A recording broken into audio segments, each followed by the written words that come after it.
Hey there, tonight we're stepping into a world where darkness was not merely the absence of light, but a presence carefully watched and deeply respected. In ancient Greece, sleep was never taken lightly. It was a threshold, a surrender, a quiet crossing into realms where gods lingered close and the soul wandered unguarded. If these slow, reflective stories help your mind unwind, you're welcome to like the video, subscribe to the channel, or leave a calm comment, perhaps sharing where you're listening from or what time the night has reached for you. Only if it feels peaceful. Now, let the noise of the day soften and fade, settle into the quiet around you, and breathe slowly as we return to an age when nightfall carried both reverence and fear, and when sleep itself was more unsettling than death. In the hush of twilight, when the olive groves whispered secrets to the wind, an ancient Greek would stand at the threshold of his door, gazing into the deepening blue, not with relief, but with a quiet dread. For sleep was no gentle embrace. It was a portal cracked open to the unseen, where gods and demons alike might slip through the veil. And in that moment, before the stars claimed the sky, he would murmur a prayer, not for dreams of glory, but for the simple mercy of awakening unchanged. The day had been one of labour and light, the sun a stern overseer, casting long shadows over the fields and forums.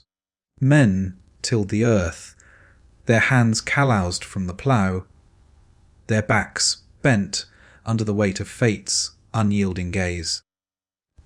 Women wove threads into cloth, each not a silent vow to Hestia, the hearth's guardian, who promised order in the waking world.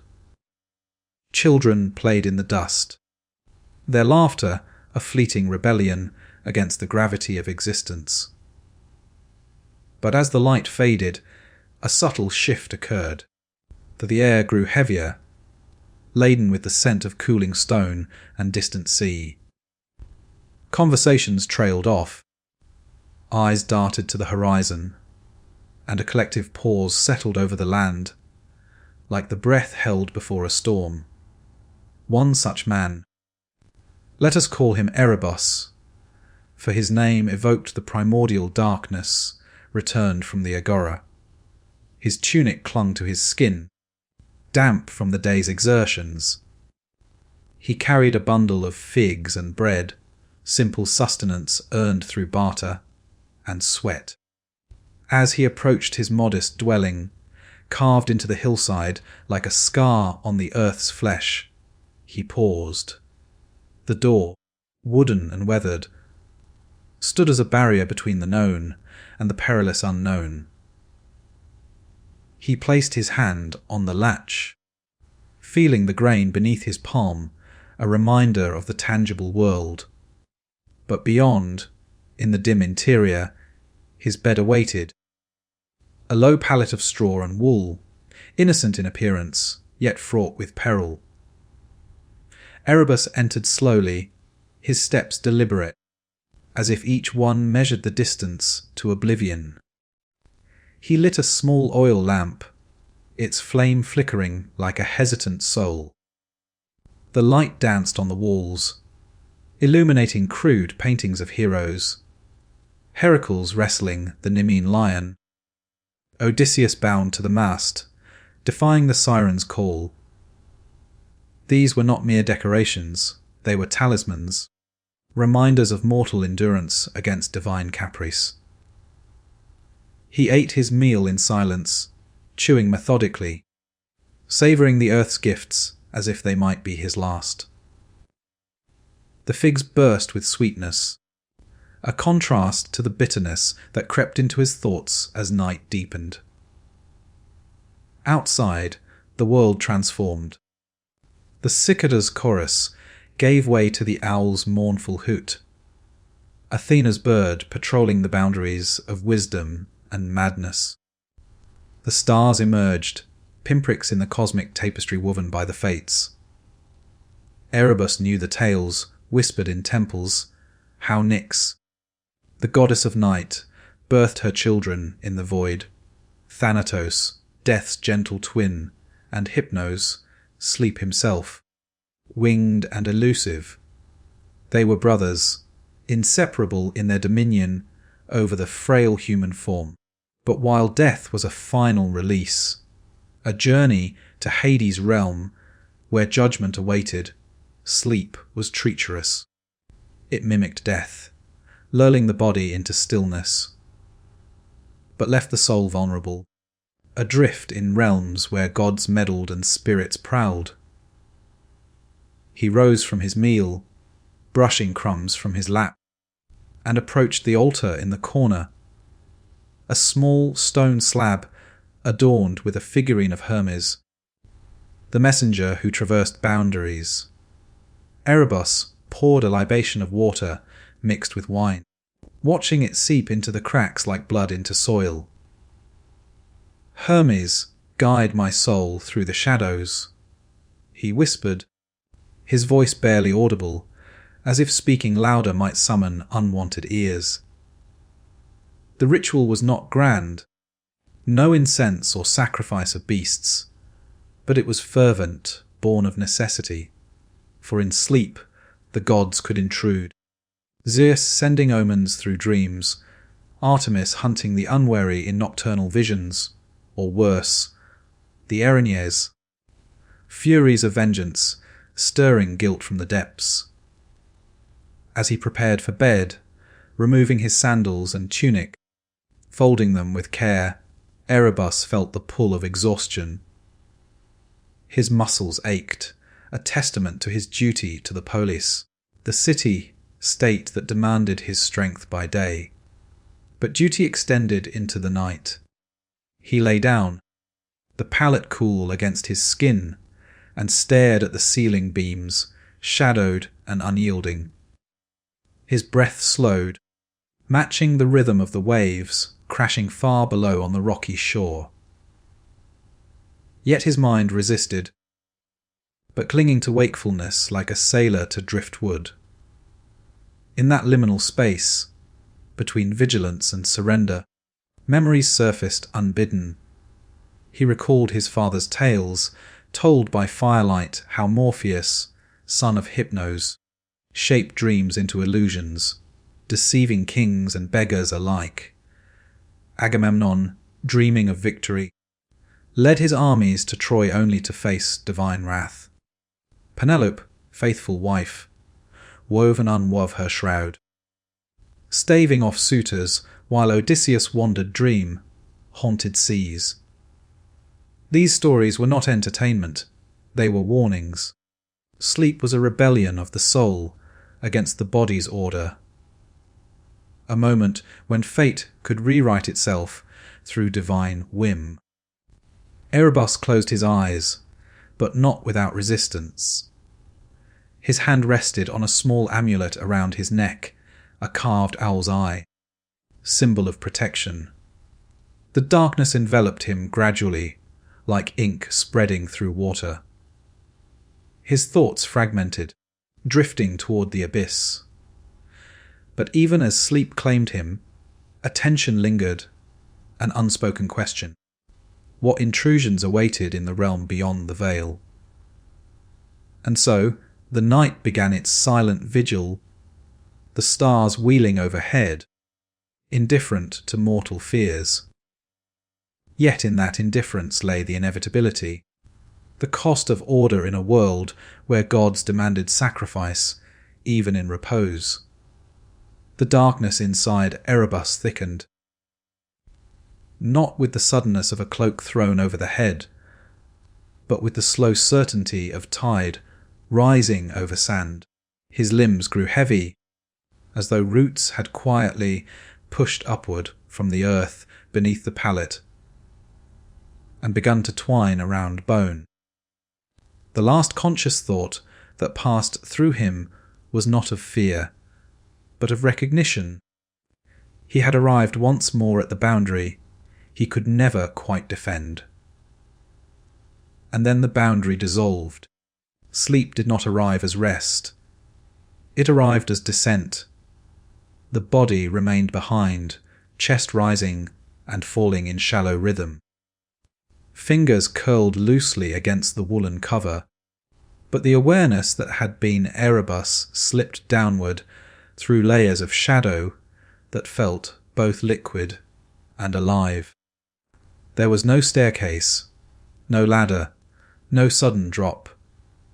Only the gradual thinning of the waking world until it became transparent, then absent. What remained was not emptiness, but presence. Too much presence.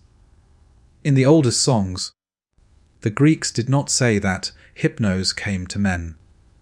They said men went to hypnos. The god's realm was not a palace of marble and gold, but a vast, quiet cave at the western edge of the world, where the river Lethe flowed black and slow, and the poppies grew so thick their petals brushed the ankles of anyone foolish enough to walk there. The cave mouth opened not toward the sky, but toward the underworld itself, so that the breath of the dead drifted upward and mingled with the scent of sleep. No torches burned within. No sunlight ever reached the floor. Only a soft, perpetual twilight, the colour of bruised figs, held everything in gentle suspension. Erebus found himself standing, though he had no feet, no body, at the threshold of that cave. He knew it was not truly a threshold, because thresholds imply choice. There was no choice here. One simply continued. A faint wind moved through the cave, carrying the sound of distant wings. Not the sharp beat of an eagle, but something softer, slower, feathers brushing stone, feathers brushing skin. Hypnos himself never appeared in full form to mortals. He sent his sons instead. 1,000 sons, the stories claimed, though no man had ever counted them. Each bore a different dream in the curve of his palm, like a fragile egg waiting to hatch. The first son to approach was Morpheus. He wore no face of his own. Instead, he wore the face of Erebus's long, dead mother. The resemblance was perfect. The same tired lines at the corners of the eyes, the same small scar above the left brow from a childhood fall, the same way the mouth tilted upward even when the expression was sorrowful. Morpheus stepped forward without hurry. When he spoke, the voice was hers, low and slightly hoarse, from years of calling children in from the fields. "You left the offering too small last night," the figure said. The wine was thin. The gods noticed. Erebus felt the old shame rise like bile. He wanted to answer, to explain that the harvest had been poor, that the press had yielded little, that he had given what he could. But speech in this place was never simple. Words arrived late, heavy, coated in honey and dust. Before he could form a reply, Morpheus lifted a hand. Between thumb and forefinger, he held a single black poppy seed. It gleamed wetly, as though freshly plucked from the river's edge. He placed it on Erebus's tongue. There was no taste, only the sensation of something small and absolute settling behind the breastbone. Then the dream shifted. He was no longer in the cave. He stood in the agora at midday. But the sun was wrong, too large, too red, a hanging so low it touched the rooftops. Every citizen he had ever known was there, frozen mid-motion. The potter held his wheel still. The wrestler remained locked in his opponent's grip. The priestess paused with the sacred water halfway to her lips. Not one of them breathed, and every single face was his own.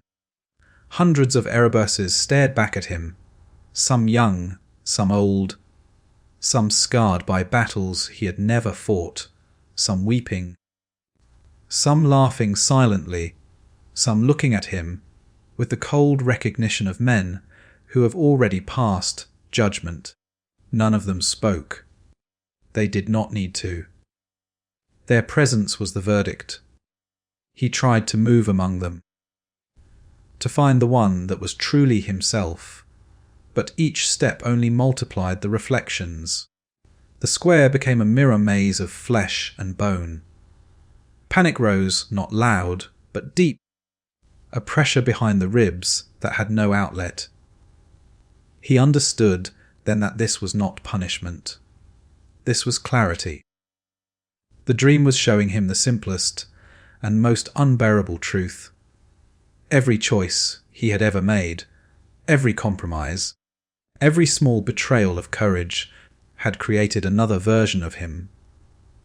And all of them were here, waiting. Morpheus reappeared, wearing no face at all this time, only a silhouette of deeper darkness against the crimson sky. Which one will you carry back? The dream shaper asked. All of them are yours. Erebus tried to speak, but the words were poppies now, spilling from his mouth in black petals that drifted upward and stuck to the underside of the sun. Then the dream folded inward, like cloth drawn tight, and released him into another. This time he walked through his own house, but the house was older, roof beams cracked, hearth cold. In the corner sat a child version of himself, no more than 7 summers, knees drawn to chest, staring at the wall as though it might speak. The child did not turn when Erebus entered. He only whispered, over and over, the same 4 words.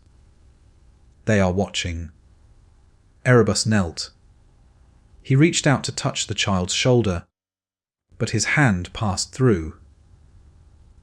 The boy shivered anyway, as though the gesture had been felt on some deeper layer of skin. Ooh, Erebus asked, though he already knew. The child lifted his face then. The eyes were not a child's eyes. They were ancient, pale, unblinking. Everyone you have ever disappointed, the boy said. They never sleep. The words landed like stones in deep water. They did not ripple. They simply sank. And then the cave returned. The poppies brushed his ankles again. The river Lethe murmured nearby, offering forgetfulness, if only he would bend and drink. Many did. Many always had. But Erebus had been taught by his father, who had been taught by his. That to drink was to surrender the only thing a man truly owns, the record of his endurance. He turned away from the river. Somewhere in the distance, wings beat once, slow, deliberate, final.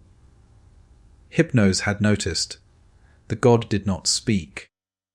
He did not need to. The weight of his attention was enough. It pressed against the soul like a thumb pressed against wet clay, leaving the faintest indentation, a reminder that sleep was never given freely. It was loaned, and every loan carried interest. Erebus felt the pull now, the slow, inevitable tug back toward the body, waiting on the pallet beneath the olive wood beams. The dream was ending, not because he willed it, but because the night itself had decided the debt was paid, for now. As the cave began to thin, Morpheus appeared one last time. No disguise, only a tall, quiet figure with wings the colour of dusk. He leaned close enough that Erebus felt the cool breath of poppies against his cheek. Tomorrow night, the son of Hypnos said, bring more wine. Then the darkness folded once more, and the body remembered how to breathe. Erebus woke with a start, heart hammering against the cage of ribs. The lamp had burned low, the wick guttered in a thin pool of oil. Outside, the first grey light of false dawn touched the hills. The owl had gone silent. Somewhere far off a rooster called, claiming the world back for the waking. But the indentation remained. Deep in the place where dreams settle into memory, a single black poppy seed still rested, small, absolute, and waiting. Dawn came thin and reluctant, a pale seam along the eastern hills.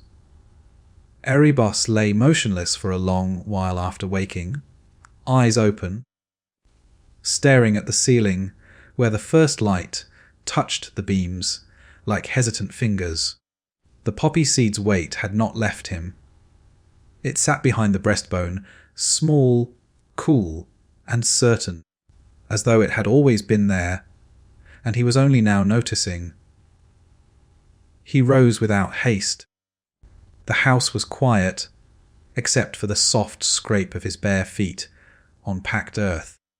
He poured water from the clay pitcher into a shallow basin, cupped it between palms, and washed his face.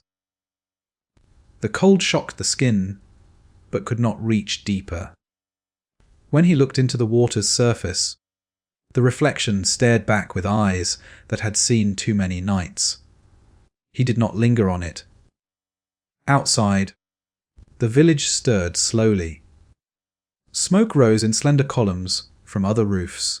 A woman called to her goats in a voice still soft from sleep. Somewhere a child coughed. Ordinary sounds, ordinary morning. Yet each one felt distant, as though heard through the wall of another world. Erebus walked to the small stone altar in the yard. The libation bowl from last night was empty. The wine had soaked into the ground overnight. He knelt, refilled it from the pitcher, and poured again. 3 slow drops for Hermes, 3 for Hypnos, 3 for the nameless things that listen when no one else will. The liquid darkened the stone, then vanished. No sign remained except the faint wet gleam. He did not pray aloud this time. Words felt too heavy, too easily overheard. Instead, he sat back on his heels and waited. The sun lifted higher. Shadows shortened. A bee droned past his ear, circled once, and moved on. He remained still. Waiting was not passivity. It was attention sharpened to a blade. In the old teachings, the man who rushed through ritual invited disaster. The gods valued patience the way a hunter values stillness. They came, or did not, when the moment was ripe. After some time he rose, brushed dust from his knees, and went inside to prepare the day's bread. He kneaded the dough with deliberate hands, folding and pressing, the same motion his father had used, and his father before him. The rhythm was older than memory. Each fold sealed away the night's residue, or tried to. Some things could not be worked out of the flesh. By the time the loaves were in the clay oven, the village had fully woken. Voices carried on the wind, greetings, complaints, the low haggling of early trade. Erebus stepped out to fetch water from the communal spring.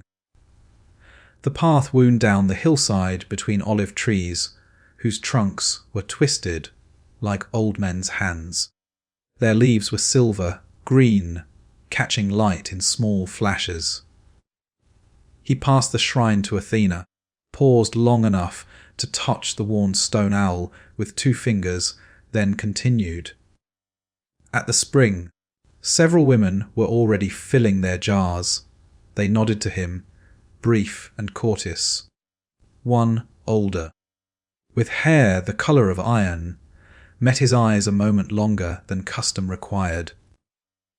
You walked far last night, she said quietly, not a question. Erebus felt the seed shift inside him, a faint pulse. Not far enough, apparently. She gave the smallest smile, the kind that carries no warmth and no mockery, only recognition. Bring more wine tonight. The thin stuff angers them. He nodded once. No more needed to be said. The walk back uphill was slower. The sun pressed against his shoulders now, warm but not yet cruel. He balanced the water jar on one shoulder and felt the liquid slosh in time with his steps, a small, living sound. At the top of the path he paused again and looked out over the valley. Fields of barley stretched toward the sea. In the distance, the temple of Apollo gleamed white against the blue. A place of prophecy and music by day, a place of silence by night. He wondered, not for the first time, whether the gods themselves ever slept, or whether their sleeplessness was the reason mortals had to. The thought passed like a cloud across the sun, brief and cool.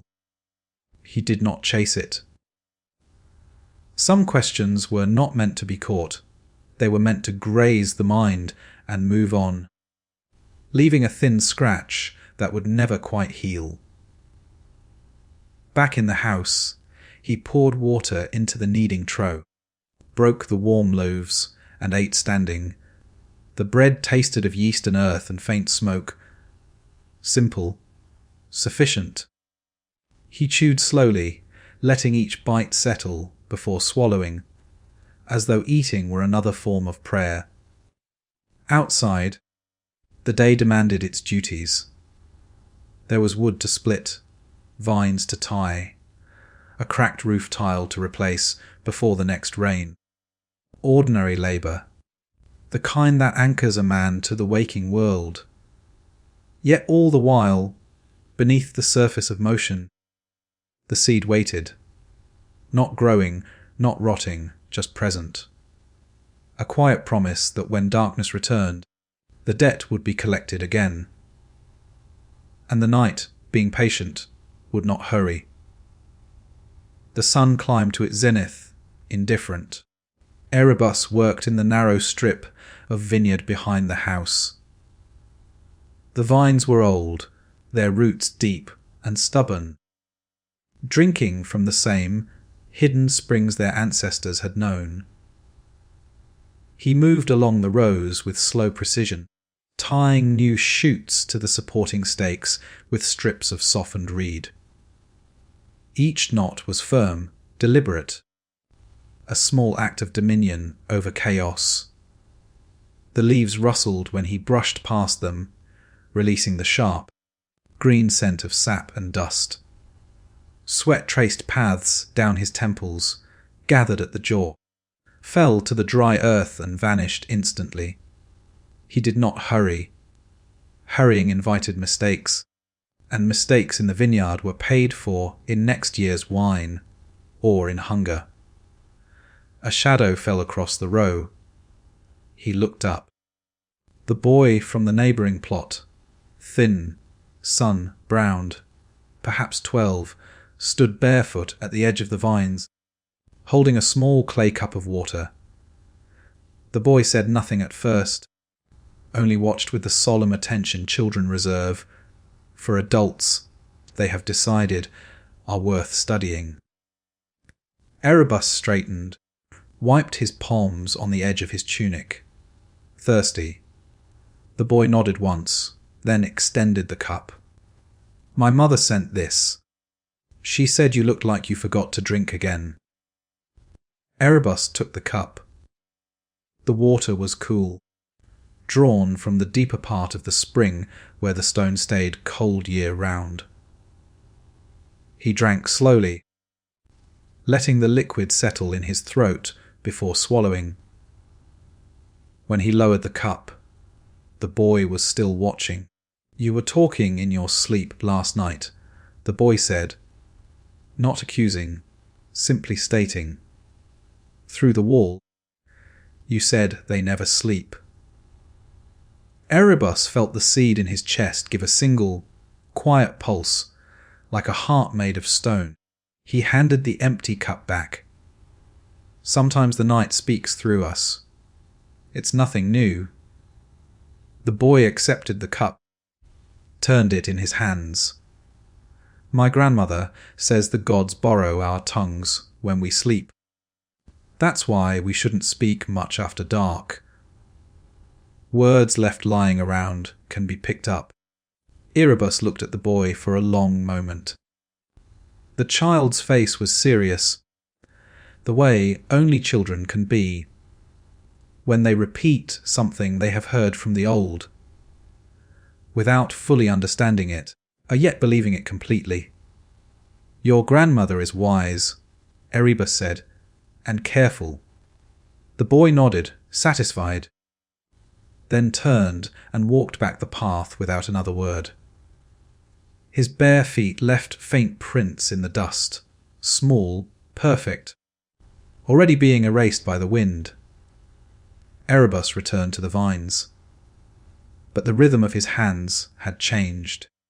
Each knot now carried a faint tremor, not of weakness, but of attention sharpened to a new edge. He thought of the boy's grandmother, an old woman whose name had long ago been replaced by the simple title, the Widow of the Hill. She had outlived 3 husbands and 2 wars. She never left her house after sunset. Never. Not even to empty a chamber pot. She kept a bronze lamp burning all night, its wick trimmed so low the flame barely moved, and beside it she placed a bowl of milk and honey, never wine. She said wine was for the gods who walked, milk for the gods who watched. He wondered whether she too carried a seed, or whether she had learned to feed it night after night, until it no longer demanded more. The afternoon wore on. The heat thickened, pressing against the skin like a living thing. Cicadas sang in rising waves, then fell silent all at once, as though listening for something. Erebus finished the last row, checked each stake, then walked back to the house.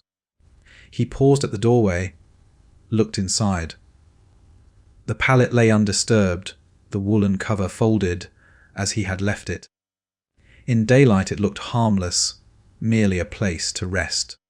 Yet he felt the same reluctance to cross the threshold he had felt the night before. He did not enter. Instead he sat on the stone bench outside, back against the cool wall, and watched the valley. Far below, the sea glittered like shattered bronze. Fishing boats moved across it in slow, patient arcs. Above, a single hawk turned lazy circles, riding thermals without effort.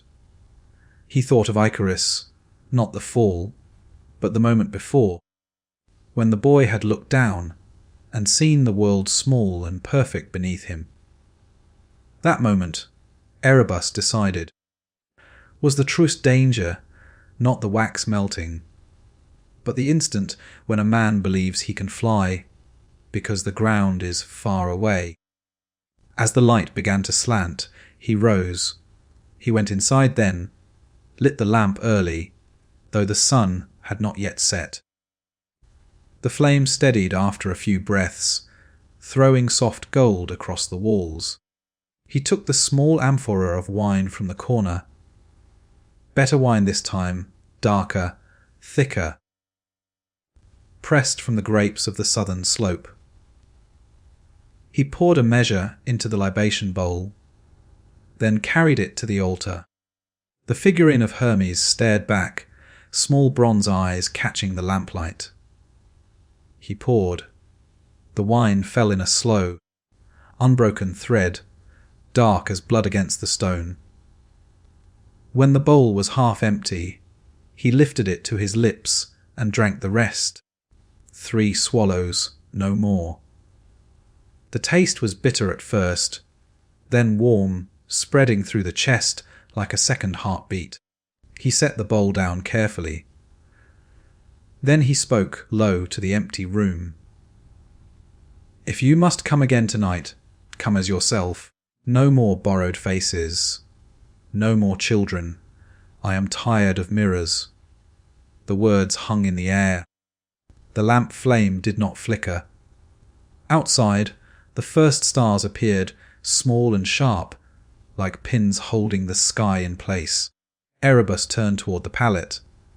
He did not undress yet. He simply stood, but looking down at the place where his body would soon lie. The woolen cover seemed to breathe faintly, rising and falling with the rhythm of the night itself. The seed inside him was no longer still. It turned once, slowly, like a key finding the lock. And the darkness, patient as ever, began to gather at the corners of the room. Night arrived without announcement. One moment the sky held the last bruise of sunset. The next, it was black and complete. The lamp inside the house burned lower now, its flame a steady, narrow tongue licking the darkness. Erebus had finished the day's labour hours earlier, wood stacked, vines tended, roof tile replaced, and now sat on the edge of the pallet, elbows on knees, hands loosely clasped between them. He did not move. Movement would have been defiance, and defiance at this hour felt like shouting into a well. The seed in his chest had grown heavier through the afternoon. Not larger exactly, just more present, as though it had sunk deeper into the muscle and membrane, finding a place to rest its weight. He could almost feel the faint outline of it beneath his ribs when he breathed in too deeply. He rose at last, slowly. He walked to the door and pushed it open. Cool air flowed in, carrying the scent of cooling stone, distant salt, and the faint sweetness of night, blooming jasmine that grew wild along the path. He stepped outside barefoot. The ground was still warm from the day, holding heat like a living thing reluctant to let go. He stood there a long time, looking up. The stars were merciless tonight, sharp, unblinking, scattered across the vault as though flung by a careless hand. He searched for the constellation the old men called the wagon, the one that pointed north and never moved. It was there, steady as always, indifferent to the prayers of men below. He thought of the sailors who watched it from storm, toss decks, trusting it more than any god. He envied them their certainty. After a while he returned inside. He closed the door, not with a slam, but with the soft finality of a lid settling on a chest. He crossed to the altar. The libation bowl still held the dark residue of the earlier wine. He poured fresh from the amphora, this time a deeper measure, almost to the brim. The liquid caught the lamplight and gleamed like polished obsidian. He lifted the bowl with both hands, as one might lift an offering to a king, and spoke again, quieter than before. "I have brought more. As you asked, comb, then. But come plain." He poured half onto the stone. The wine ran in thin rivers, seeking the cracks, disappearing without sound. The rest he drank, slow, measured swallows, until the bowl was empty. The taste lingered on his tongue, iron, earth, and something faintly sweet, like overripe fruit left too long in the sun. He set the bowl down. Then he lay on the pallet. No hesitation this time. No folding of the cover with careful hands. He simply stretched out, arms at his sides, palms upward, and let the body settle into the straw. The wool scratched faintly against his back. He closed his eyes. The descent was swifter tonight. No lingering at the threshold. The cave opened beneath him almost at once, and he fell, not dropped, but drawn, through layers of twilight, until he stood once more on the black sand floor. The poppies were thicker now, brushing his calves like cool fingers. The river Lether flowed closer, its surface mirror smooth, reflecting nothing. Hypnos had come himself. The god did not appear as a man, nor as shadow, nor as any shape the eye could easily hold. He was a presence so vast it seemed to occupy the entire cave without filling it. A stillness so complete that every other stillness became noise by comparison. Wings of dusk, coloured feather folded behind him, vast enough to eclipse the stars if they had been unfolded fully. His face, if it could be called a face, was calm, ageless, beautiful in the way a storm cloud is beautiful before it breaks. He did not speak at first. He only regarded Erebus. The regard was not cruel. It was not kind. It was ancient, patient, and absolute. When the god finally spoke, the voice came from everywhere and nowhere, soft as breath against the ear. Yet it resonated in the hollows of the bones. You asked for plainness. Erebus felt the words settle into him like cold water poured over hot stone. He nodded once. Hypnos lifted a hand. In the palm lay no poppy seed, no borrowed face, no mirror. Only a single feather, black at the quill, shading to deepest indigo at the tip. It rested there, motionless, though a faint wind moved through the cave. Take it, the god said. Erebus reached out. His fingers closed around the feather. It was lighter than breath. Yet, when he held it, he felt the weight of centuries pressing through the delicate barbs. The feather trembled once, then stilled. This is the cost, Hypno said. Not tonight, not tomorrow, but when the time comes, you will know it. Erebus looked at the feather, then back at the god. What is the time? The god did not answer with words. Instead the cave shifted. The poppies bent as though a great wind had passed, though no wind moved the air. The river Lether slowed, then stopped, its surface hardening into glass. In that glass Erebus saw, not himself, not the village, not the vineyard, but a single moment yet to come. A woman stood in a doorway, hair unbound, face lined with years he had not yet lived. She held a child against her shoulder. The child was asleep. The woman looked straight at him, eyes steady, unafraid. Behind her, the room was lit by the same low lamp that burned now, but the walls were cracked. The roof sagged, and outside the sky was the colour of ash. The vision held for 3 heartbeats. Then it dissolved. Hypno spoke again, softer now. That is the hour. When you see her waiting, and the child does not wake, you will give the feather back to me, and I will take what is owed.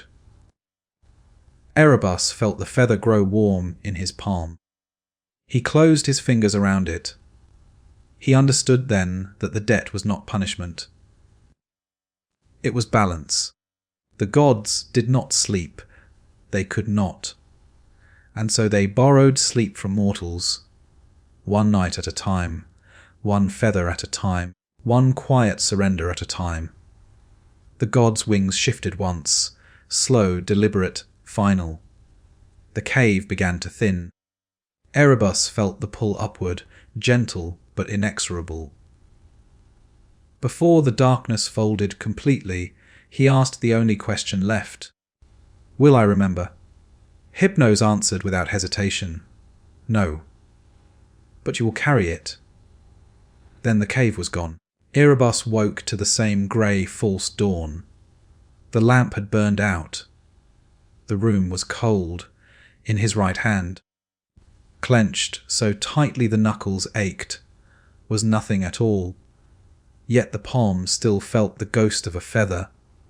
And outside, the first bird of morning began to sing, tentative, fragile, claiming the day before the night could take it back.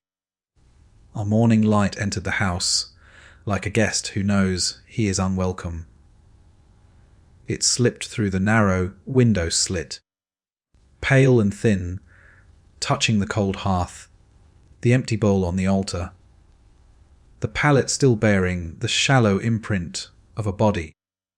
Erebus sat on the edge of the straw, feet flat on the floor, hands resting open on his thighs. He had not slept again, not truly, after the false dawn. The hours between had been a quiet vigil, eyes open to the dark ceiling, waiting for the ghost of the feather to fade. It had not. He rose without sound. The house felt smaller today. The walls closer, the air thicker with the scent of spent lamp oil and old wine. He moved through the familiar motions, poured water, washed face and hands, raked the hearth ashes, kindled a small new fire. The flames caught quickly, hungry after the night's long fast. He watched them a moment, the way they leaned toward each other, touched, separated, touched again. A small, wordless dance of need and release. Outside, the village had already begun its day. Voices drifted up the path, women calling to one another across courtyards. The rhythmic thud of a loom. The thin bleat of a goat protesting the morning milking. Ordinary life, insistent as breath. Erebus stepped into the yard, barefoot, tunic loose about his shoulders. The sun had not yet cleared the ridge. The air remained cool, edged with the promise of heat. He walked to the olive grove behind the house, not to work, but to stand. The trees were ancient. Some had stood before the first stones of the polis were laid, their trunks gnarled into shapes that suggested both pain and endurance. He placed his palm against the nearest trunk. The bark was rough, warm from yesterday's sun, alive in a way stone never could be. Beneath his hand, the tree pulsed faintly. Slow, deep. The heartbeat of something that had learned to outlast fear. He remained there until the sun rose fully, and the first beads of sweat appeared along his hairline. Then he returned to the house. Inside, he took the amphora from the corner. It was nearly empty now. He poured the last of the wine into the libation bowl. 3 careful drops for Hermes, 3 for Hypnos, the remainder for the quiet things that listened without names. The liquid barely covered the bottom of the bowl, but he looked at it a long moment, then lifted the bowl to his lips and drank what remained. The taste was faint, almost gone. Yet it carried the memory of every night it had been offered. He set the empty amphora aside. Then he began to prepare a new one. He left the house and walked down to the village press. The air grew warmer with each step. Children ran past, laughing, their feet kicking up dust that hung golden in the slanting light. At the press, the keeper, an old man with hands stained purple year, Round nodded without speaking. Erebus helped him load the last baskets of grapes from the southern slope. They worked in silence, pressing, straining, pouring the must into the waiting amphorae. The juice ran dark and thick, smelling of earth and sun and the brief violence of harvest. When the new amphora was filled and sealed with clay, Erebus paid with the last of his bronze coins. He carried the vessel home on his shoulder, steadying it with one hand. The weight was comforting, solid, mortal, something he could measure and control. Back in the house, he placed the amphora in the corner beside the altar. He did not open it. Not yet. Instead, he sat on the bench outside and watched the afternoon deepen. Shadows lengthened across the yard. The cicadas began their evening chant, rising and falling like a tide. A single swallow darted low over the roof, hunting insects in the cooling air. As the light began to fail, Erebus felt the seed stir again, not with urgency, but with the quiet certainty of something that knows its time is approaching. He rose, went inside, and lit the lamp early. The flame steadied, throwing soft shadows across the walls. He looked at the figurine of Hermes, at the empty bowl, at the new amphora waiting like a promise kept in advance. Then he spoke, so softly the words barely disturbed the air. I will not ask for plainness again. I will not bargain. When the hour comes, I will give what is owed. Until then, let the nights be what they are. The lamp did not flicker. The house did not answer. Outside, the first stars appeared, small, sharp, unyielding. The village quieted. Doors were barred. Lamps were trimmed low. Erebus turned toward the pallet. He lay down without ceremony, arms at his sides, palms upward. He closed his eyes. The descent was gentle this time. Not swift, not slow, just inevitable. The cave opened beneath him, like an old friend who has waited patiently. Hypnos was there, vast and still. No words passed between them. Only the soft beat of dusk, coloured wings, folding once, then still. In the god's open palm lay a single black poppy seed, not to be taken, only to be seen. Erebus looked at it. Then he looked at the god, and understood that the seeing was enough. The cave thinned. The body remembered how to breathe. When Erebus opened his eyes, the lamp had burned low. The room was quiet. The seed in his chest had not grown heavier. It had simply settled. And outside, the night continued its long, patient turning toward dawn. Years passed like water through cupped hands, slow enough to feel, swift enough to vanish. The vineyard yielded, withered, yielded again. Children grew tall and left for the city or the sea.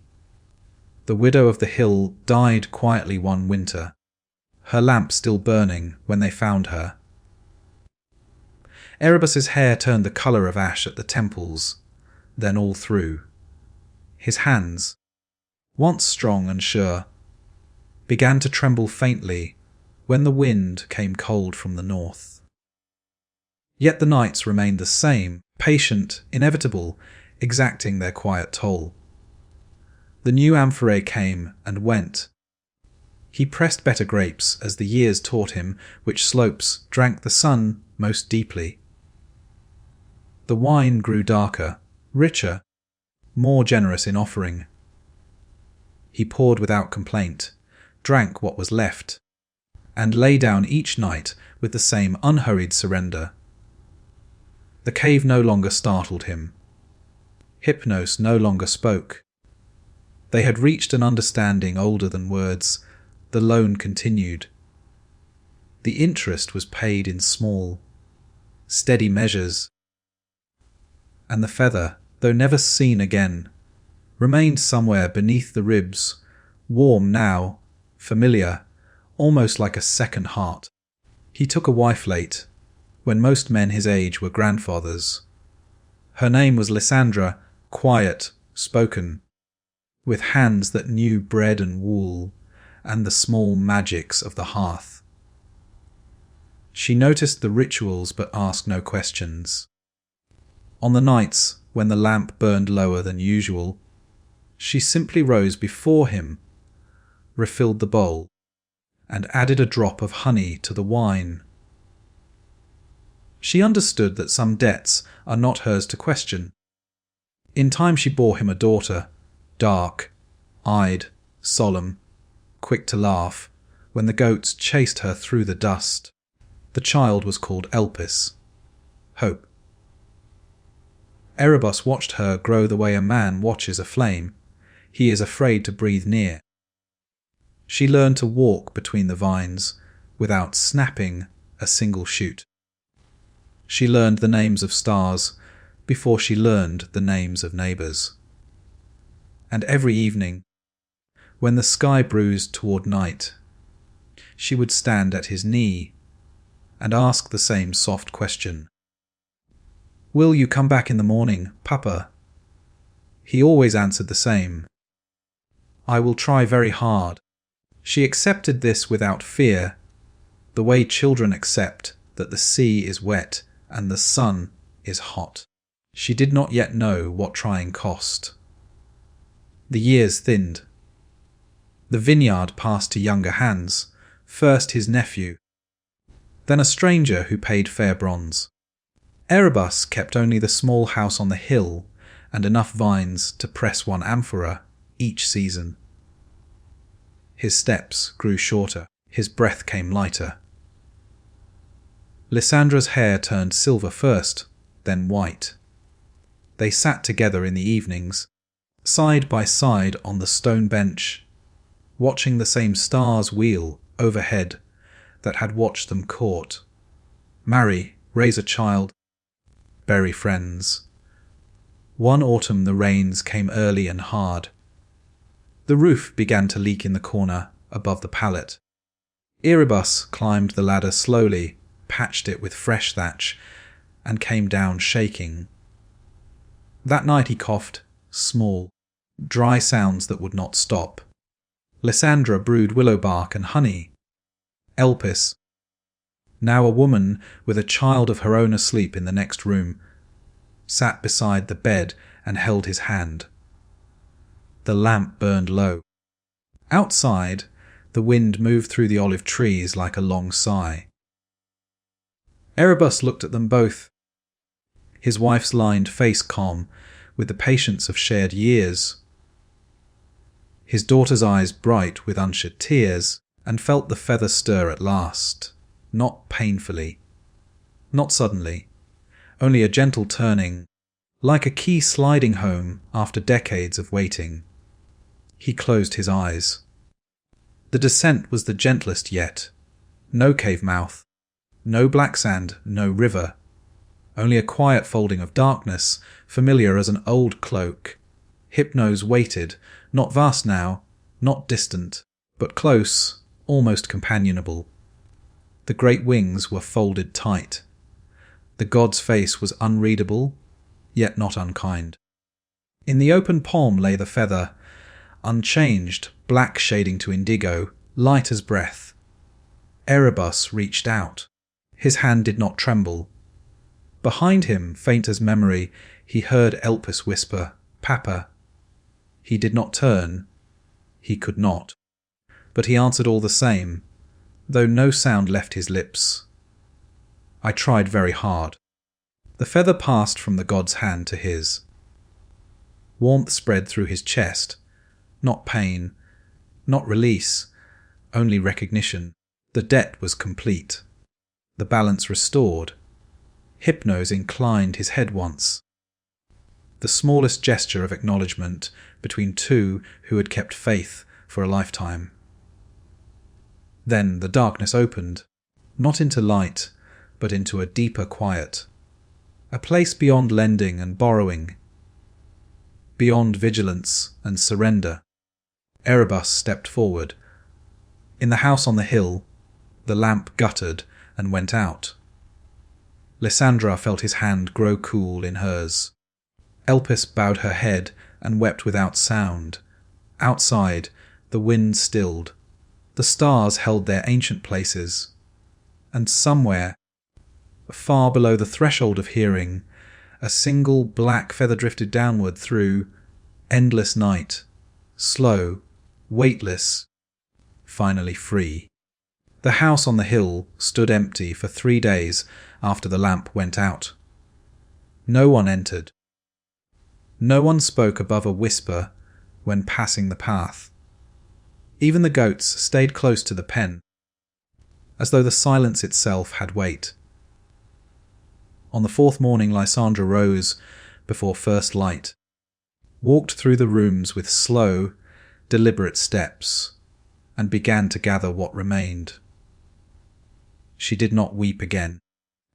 The tears had come that first night, quiet and complete, leaving nothing behind but the clear, hard space where grief had lived. Now she moved with the calm of someone who has already paid the price and learned the receipt by heart. She folded the woolen cover from the pallet, smoothed it once, twice, then placed it in the cedar chest beside the window. She carried the empty amphorae to the yard, lined them against the wall where the morning sun would strike them first. One by one she washed the clay bowls, rinsed the figurine of Hermes, until the bronze gleamed soft and untroubled. She left the altar untouched. The stone still remembered the wine. Some marks are not meant to be erased. Elpis arrived at dawn with her own child asleep against her shoulder. The little girl, 3 summers old, named after her grandmother, stirred only once, murmured something about birds, then settled again. Elpis set her down on the bench outside, wrapped her in a shawl, and stepped inside. She stood in the doorway a long moment, looking at the place where her father had last lain. The pallet was bare now, the straw smoothed flat. Nothing remained of the shape of him, except the faintest hollow in the centre, like the memory of breath. Mother and daughter did not speak at first. They simply moved together, side by side, through the small tasks that follow death the way seasons follow one another. They swept the floor.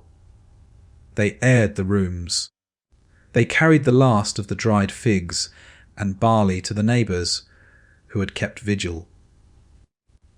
When the sun stood high, Lysandra paused at the altar, touched the stone once with 2 fingers, and said, low enough that only the house could hear, "You kept your word. We keep ours." Then she turned away. That evening, when the sky bruised toward night, Elpis lit the lamp herself. She trimmed the wick with steady hands, poured fresh oil, and set the flame to burn low and steady. Beside it she placed a new bowl, not the old one, but a small clay cup her daughter had shaped with clumsy fingers the previous summer. Into the cup she poured a single measure of wine, dark and thick, the last of the season's pressing. She added a drop of honey. She did not speak a prayer. She simply let the offering sit, open to the dark. Outside, that the village quieted. Doors were barred. Voices dropped to murmurs. Somewhere far off a dog barked once, then fell silent. The stars came out, same as always, sharp, unyielding, ancient. Lysandra sat on the bench beside her granddaughter. The child woke briefly, rubbed her eyes, looked up at the sky. "Will grandfather come back?" she asked, voice small and certain. Lysandra smoothed the girl's hair. "He has gone where the night takes its own. But he left something behind. The child considered this. Then she pointed at the lamp, glowing through the open door. Is that what he left? Lysandra looked at the light, small, steady, refusing to hurry or falter. Yes, she said. That, and the way we keep lighting it. The child nodded once, satisfied, then leaned against her grandmother and watched the flame. It danced without haste, casting soft gold across the threshold, across the yard, across the olive trees that had stood longer than any of them.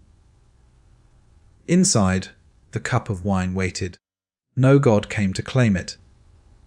No shadow stirred the surface. Yet the offering remained, night after night, season after season. A quiet acknowledgement that some debts are not paid in full, but carried forward, passed from hand to hand, from lamp to lamp, from breath to breath. The house on the hill continued. The vines continued. The stars continued. And somewhere, in the vast quiet beyond the reach of names, a single black feather drifted still, slow, weightless, finally at rest. Not gone, only returned to the darkness that had lent it. The night accepted it without ceremony. Then it turned, patient as ever, toward another dawn. Good night,